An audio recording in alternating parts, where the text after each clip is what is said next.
Hello friends, నేను మీ JD. ఇప్పుడు ఒక వార్త సోషల్ మీడియాలో వైరల్ అవుతుంది, ఒక వీడియో. అది ఏంటంటే అనంతపురం పోలీసులు చేసిన పని మందు బాబుల మీద. ఎస్, జనరల్గా మందు ఎక్కడ తాగుతాం? షాప్లలో కూర్చొని అక్కడెక్కడ బార్ అండ్ రెస్టారెంట్లో తాగుతాం కదా. ఊర్లలో, డిస్టిక్లలో కొంతమంది ఏం చేస్తారంటే, యూత్ కావచ్చు, వేరే కావచ్చు, మంచిగా పచ్చని పొలాలలో, చెట్ల కింద, కాలువ గట్ల మీద, చెరువు గట్ల మీద, పొలాల్లో కూర్చొని తాగుతారు. అక్కడ ప్రకృతిని ఆస్వాదిస్తూ చల్ల గాలికి అద్భుతంగా ఉంటుంది కదా ఆ ఫీల్. అట్లా మీలో చాలామంది ఉండే ఉంటారు. నా ఫ్రెండ్స్ కూడా అట్లా చాలామంది తాగిన వాళ్ళు ఉన్నారు. అయితే అనంతపురం పోలీసులు మాత్రం అలాంటి వాళ్ళను కనిపెట్టి, ఎట్లా అంటే డ్రోన్లతోటి కనిపెట్టి వాళ్ళ మీద కేసులు నమోదు చేస్తున్నారంట. ఆ వీడియో కూడా రిలీజ్ చేశారు. ఆ వీడియో అయితే ప్రస్తుతం వైరల్ అవుతూ ఉంది.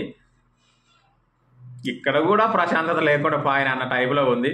నాకైతే కొంచెం మంచిగా అనిపించలేదు అలా చేయడం. అయితే డ్రోన్లు వాళ్ళని అలా అంటే, వీళ్ళు ఎక్కడో ఉంటారు కదా, డ్రోన్లు వాళ్ళు ఎక్కడ ఉన్నారో చూసిన తర్వాత పోలీసుల దగ్గరికి వాళ్ళు పరిగెత్తుకుంటూ రావచ్చు. ఎందుకంటే డ్రోన్ అటు నుంచి ఇటు తరంకి వస్తే వీళ్ళు ఇక్కడ ఉంటారు, వాళ్ళు అటు ఉంటే ఇటు నుంచి అటు తరంకి వెళ్తుంది. డ్రోన్ ఆపరేట్ చేస్తే ఈజీ, సో దొరకడం ఈజీ అనమాట.